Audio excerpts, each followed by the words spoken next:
Hello everyone, welcome to my channel revise. आज का हमारा टॉपिक है वर्ल्ड ट्यूबरकुलोसिस डे। सबसे पहले मार्च 2024 को वर्ल्ड ट्यूबरकुलोसिस डे को मनाया गया और इस साल की थीम है 2025 की थीम है yes we can end TB, commit, invest and deliver. हाँ, हम इसे ख़त्म कर सकते हैं, इसे समाप्त कर सकते हैं, बस हमें प्रतिबद्ध होने की ज़रूरत है, इसमें इन्वेस्टमेंट करने की ज़रूरत है और इसके परिणाम को ट्रैक करने की ज़रूरत है। और 24 मार्च 1882 को ही एक जर्मन साइंटिस्ट थे रॉबर्ट कोच, उन्होंने इसके लिए जिम्मेदार बैक्टीरिया माइक्रोबैक्टीरियम ट्यूबरकुलोसिस की पहचान की थी, उसकी खोज की थी। इसीलिए इस दिन को मनाया जाता है और भारत 1982 से इस दिन को मनाता आ रहा है। अब ट्यूबरकुलोसिस होता क्या है इसके बारे में जानते हैं। ट्यूबरकुलोसिस एक बैक्टीरियल इन्फेक्शन है और वो एक बैक्टीरिया से होता है कॉल्ड माइकोबैक्टीरियम ट्यूबरकुलोसिस। ये मेनली हमारे लंग्स को अफेक्ट करता है, लेकिन ये जो अदर बॉडी पार्ट्स हैं उनको भी अफेक्ट कर सकता है, जैसे कि बोन्स हो गया, ब्रेन हो गया, किडनी हो गया। लेकिन ये basically mainly it affects the lungs. और ये कैसे फैलता है? ये जब कोई इन्फेक्टेड पर्सन, जब कोई संक्रमित व्यक्ति खांसता है, छींकता है या बात करता है, तो हवा में जो मौजूद ड्रॉपलेट्स होते हैं छोटे छोटे, उनके ज़रिए ये फैलता है। इसके कुछ सिम्टम्स के बारे में जान लेते हैं। अगर किसी को 2 हफ्ते से ज़्यादा खांसी आ रही है तो इसका ये मेजर सिम्टम्स माना जाता है। और लगातार बुखार आ रहा है, रात में पसीना आ रहा है, वेट लॉस हो रहा है, चेस्ट पेन होता है, सांस लेने में तकलीफ होती है, फटीग होता है, वीकनेस होता है, यानी कि थकान हो जाती है, कमज़ोरी हो जाती है, तो ये उसके कुछ सिम्टम्स हैं। यहाँ पे एक टेबल बनाया है मैंने रिगार्डिंग टाइप्स ऑफ टीबी। एक होता है लेटेंट टीबी, एक होता है एक्टिव टीबी। लेटेंट टीबी में शरीर में बैक्टीरिया प्रेजेंट तो होता है पर वो इनएक्टिव रहता है, वो एक्टिव नहीं रहता, तो इसका कोई सिम्टम्स एज सच नहीं दिखता और ये कंटेजियस भी नहीं होता, ये एक व्यक्ति से दूसरे व्यक्ति तक नहीं फैलता। और इसका ट्रीटमेंट क्या ज़रूरी है? हाँ, ट्रीटमेंट ज़रूरी है ताकि बैक्टीरिया एक्टिवली आपके शरीर में मल्टीप्लाई ना होने लगे, इसलिए ट्रीटमेंट इसका ज़रूरी होता है। नेक्स्ट है एक्टिव टीबी। ये बैक्टीरिया शरीर में होता है, मल्टीप्लाई करता है और इलनेस होने लगती है इंसान को। और इसके सिम्टम्स है लगातार खांसी आना, फीवर आना, वेट लॉस होना, और ये एक व्यक्ति से दूसरे व्यक्ति तक फैलता है। और इसका क्या ट्रीटमेंट ज़रूरी है? Yes, it required immediate attention of doctor of you. आपको से तुरंत इसका इलाज कराने की ज़रूरत होती है। और ये 2 तरीके इसको क्लासीफाई कर सकते हैं, on in pulmonary TB and extra pulmonary TB. जैसा कि मैंने बताया, ये जो टीबी है pulmonary TB, it affects the lungs and it's most contagious form.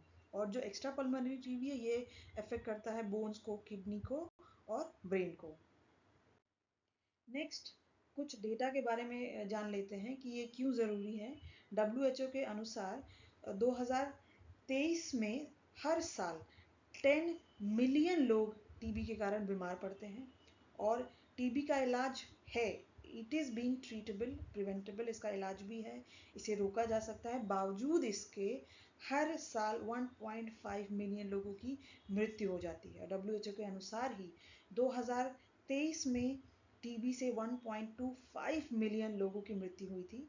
और 2023 की ही बात करें तो दुनिया भर में टीबी से लगभग 10.8 मिलियन लोग बीमार पड़े हैं, जिनमें से 6 मिलियन पुरुष, 3.6 वुमेन्स एंड 1.3 मिलियन महिला बच्चे शामिल हैं। और WHO के अनुसार ही उनकी एक रिपोर्ट आती है, WHO ग्लोबल टीबी रिपोर्ट 2022, उसके अनुसार भारत में ग्लोबल ट्यूबरकुलोसिस के जो मामले हैं वो 28% हैं। तो ये कुछ रीसेंट डेटा है। अब जान लेते हैं कि गवर्नमेंट क्या क्या इनिशिएटिव चला रही है, उसके क्या क्या प्रोग्राम है रिगार्डिंग टीबी एलिमिनेशन।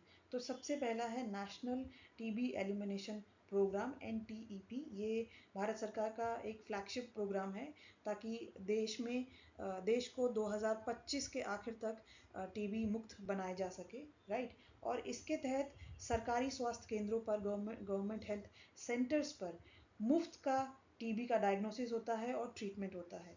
तो लोगों को अवेयर होना चाहिए इस प्रोग्राम के बारे में।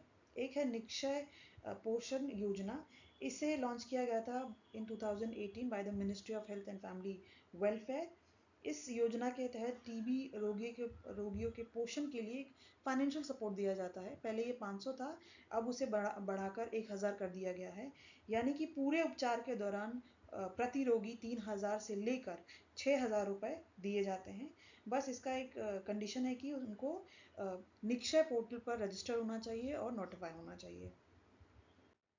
नेक्स्ट है प्रधानमंत्री टीबी मुक्त भारत अभियान। इसके तहत न्यूट्रिशनल, डायग्नोस्टिक और वोकेशनल सपोर्ट दिया जाता है पेशेंट को, ताकि ट्रीटमेंट आउटकम्स और उसमें सुधार हो सके, बीमारी और मृत्यु को कम किया जा सके और भारत में जो टीबी को ख़त्म करने का लक्ष्य है उसे भी हासिल किया जा सके, राइट।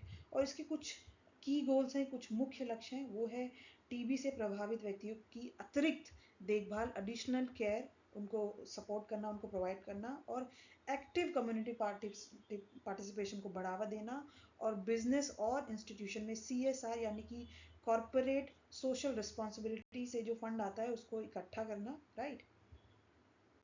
और आप कैसे कंट्रीब्यूट कर सकते हैं, how you can contribute, how we can help. तो टीबी से लड़ने के लिए आपको डॉक्टर होने की ज़रूरत नहीं है, आप बस अवेयर रहिए और जितना अवेयरनेस आप फैला सकते हैं लोगों के बीच में, चाहे सोशल मीडिया हो गया, आपका व्हाट्सएप हो गया, आप लोगों को अवेयर करें, खुद अवेयर रहें। अगर कुछ सिम्टम्स दिखे आपको, जैसे 2 हफ्ते से ज़्यादा खांसी आ रही है, तो फटाफट से चेकअप करवाएं, डॉक्टर के पास जाएं, उनसे मिलें, जांच करवाएं अपनी। अगर कोई टीबी पेशेंट है आपके नज़र में, आप जानते हैं, तो उनको सपोर्ट करिए, उनको इनकरेज करिए कि वो अपना कोर्स पूरा करें। अक्सर क्या होता है कि लोग कोर्स तो शुरू करते हैं पर बीच में कभी कभार दवाई भूल जाते हैं। अरे अब तो हमको आराम हो गया, अरे अब तो ठीक, अरे कोई बात नहीं। आपको कोर्स कंप्लीट करना ही पड़ेगा, तब ये इफेक्टिव ट्रीटमेंट माना जाएगा, नहीं तो नहीं। तो उनको फोर्स करिए कि you have to take medicine, आप खाते रहिए मेडिसिन, एक भी दवाई मिस करने की ज़रूरत नहीं है, राइट। और जो भी गवर्नमेंट प्रोग्राम है उनको बढ़ावा दें, उन लोगों को इन्फॉर्म करें कि गवर्नमेंट आपको प्रोवाइड कर रही है, आपको फ्री में इलाज मिल रहा है, फ्री में डायग्नोसिस हो रहा है, फ्री में ट्रीटमेंट मिल रहा है, ताकि लोग अवेयर रहें और they can seek help, right. I hope आपको मेरा वीडियो पसंद आए, तो प्लीज़ इसे लाइक कीजिए, कमेंट कीजिए, शेयर कीजिए और सब्सक्राइब कीजिए। Thank you so much.